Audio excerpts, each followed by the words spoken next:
Silver is down today, but it could have fallen even further.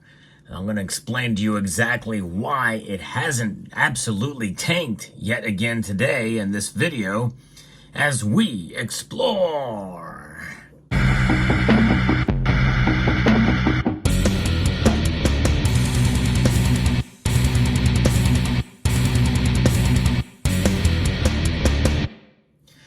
There's a lot of disappointment in the silver market right now, unless you see a buying opportunity, and many of you do. You know, we've been here before. We've seen silver move in dramatic directions. No one really knows what it's going to do from one day to the next. We can make educated guesses, and this is why I'm overall bullish on silver. In fact, several even big banks are too, especially for next year's forecast for silver. And I might do a video about that sometime soon. But what is fascinating about silver's price direction and movement is that it's blown through many's expectations, including my own. I thought for sure $28.50 may be the low of the summer doldrum months. Well, it has blown way past that. But we did see it capture to above $28. In fact, the high of today almost got to the bottom of my prediction for the summer doldrum months. And if we would have held on to there, then that means, well, we're in good standing. You may remember not long ago I said that we should celebrate every day that silver stays above 30. We had a good run, but it didn't last terribly long. But FX Empire is reporting here that silver has sustained its upward trends, trading just under $28 an ounce right now. In fact, right now, moments before the markets close, for the day, silver is down 8 cents. That's 0.29% drop, a third of a percentage point drop for one day. But still, it could have been worse. Gold has fallen just 0.13%, down $3.10 to $2,384 an ounce. Although the platinum group metals have recovered and are up today. So what's going on here? Well, you could probably attribute it to several different factors, but really when it all boils down to is one major thing. Before we get to that, we've got lower U.S. Treasury yields now, and a weaker U.S. dollar enhances silver's appeal. And geopolitical tensions in the Middle East furthering bolstering silver as a safe haven asset. And really, that just means that it's following gold in that direction. So what about these Middle Eastern tensions that are starting to rise up again? As you know, Hezbollah launched a missile or several missiles and hit a soccer game, and innocent children died there. And so now today Israel has said that it will respond in its own timing to these actions. And of course, we don't know what that's going to lead to or how serious those attacks will be, those retaliatory strikes, but we'll find out soon enough. And that is obviously creating tension. However, it didn't really matter a whole lot when we saw that that strike had occurred with the silver's price on Friday. So I don't think that's the major driver right at this point.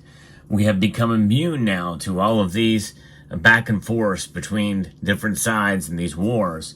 And we're now come to as part of a normal everyday venture that we hear and find out, or maybe even not hear and find out. You hardly hear about what's going on in Ukraine and the increased tensions in Taiwan right now.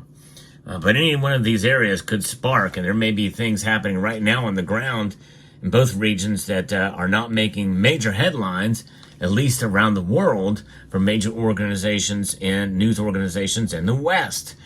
But does not mean that there's not problems there and tensions rising.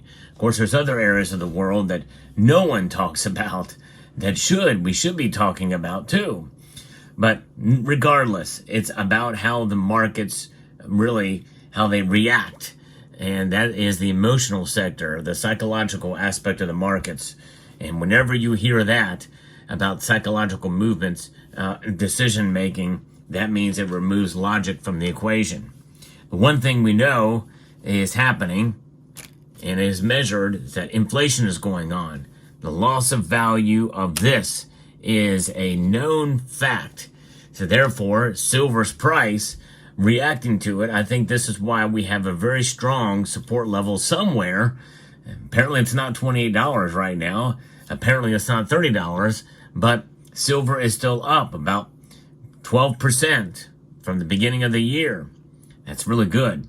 And likely we're not going to see silver prices fall back down to where they were before they started rising at the beginning of the year. In other words, I think there's some really strong resistance somewhere above the $23, $24 range. But what do I know? Well, I mean, this actually kind of surprised me to see it fall below, but I guess it really shouldn't. But nonetheless, what is really keeping silver prices up? It is indeed the hope and the expectations of a potential Federal Reserve rate cut coming in September. Gold is reacting to that, and silver is too. Traders remain cautious ahead of the Federal Open Market Committee meeting results that are going to be coming on Wednesday, which will get more indications as to whether or not there's going to be a rate cut. And I think there will be. All indications are that that's going to happen. And the meeting that meeting on Wednesday, I think, will give us some key insight. Especially speaking of key data, we've got U.S. macroeconomic data coming out, including non-farm payrolls. That report will be coming, and that will also likely influence silver's direction. A weaker dollar and falling yields drive prices higher for silver and gold by extension. The U.S. dollar continued to weaken throughout the release of the Personal Consumption Expenditures Price Index data that was released on Friday, showing modest inflation growth in June. The data has increased expectations that the Federal Reserve might soon cut interest rates, leading to a drop in U.S. Treasury bond yields. Consequently, the U.S. 10-year note fell to a nearly 2-week low that we saw on Monday, further weakening the dollar and supporting silver and compared to the dollar. And the U.S. Commerce Department reported a 0.1% in the PCE price index for June after no change in May. Over the past year, the PCE price index rose by 2.5%, down from 2.6% in May, indicating moderating price pressures. The core PCE price index, excluding food and energy, rose by 0.2% in June, remained steady at 2.6% year over year, matching consensus estimates. So the weakening dollar and falling treasury yields, driven by modest inflation data, have boosted gold's price as investors seek safe haven assets amid potential Federal Reserve rate cuts. And, we're going to see that the likelihood of that's happening and the expectations of it that has been fairly consistent for enough time now.